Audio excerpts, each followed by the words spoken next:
Here we go. Now we're going to start with classic musicals, which is the period between 1930 and 1960.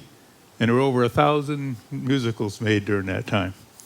And after 1960, I have another program called Modern Musicals, very clever, which takes us to today.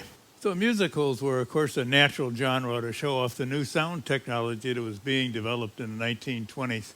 Obviously, they didn't have any musicals before the sound came along, so it was mostly westerns and comedies in those days, some dramas. But when musicals came along, they sort of supplanted all the other genres for several years.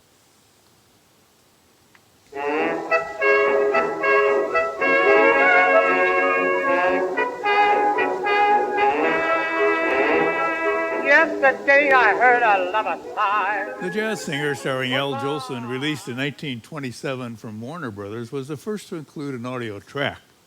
It was really a silent picture, though, and only had a few lines of dialogue, but it was also a musical.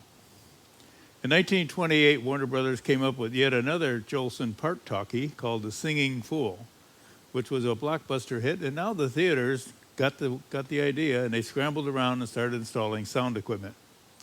The first all-talking feature was Lights in New York, but it also included a musical sequence.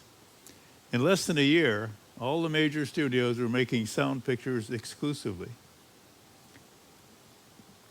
The Broadway Melody was another big major success, and it won the Academy Award for Best Picture in 1929, shocking everybody.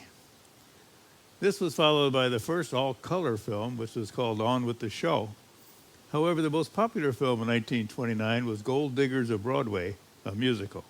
This film broke all the box office records and remained the highest-grossing film ever until 1939 when Gone with the Wind came along. Some of the leading songwriters and lyricists began to write original screen musicals and provide words and music for films.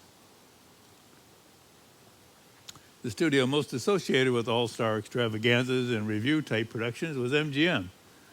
However, 42nd Street came along and jumped Warner Brothers into the mix, and it ended up being a big hit for them.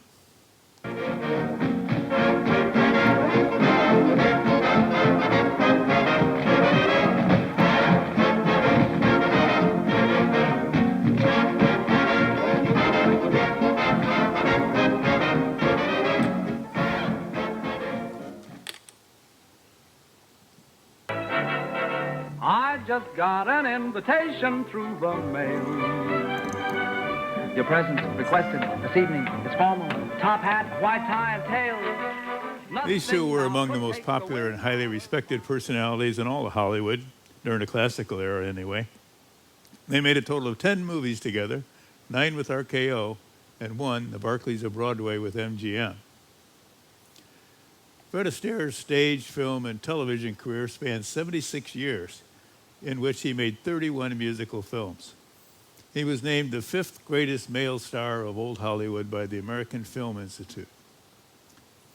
In 1941, Ginger Rogers won the Academy Award for Best Actress for her performance in Kitty Foyle. By the mid-1940s, she was the highest paid actress in all of Hollywood. But her career quickly waned after the war when everybody came back.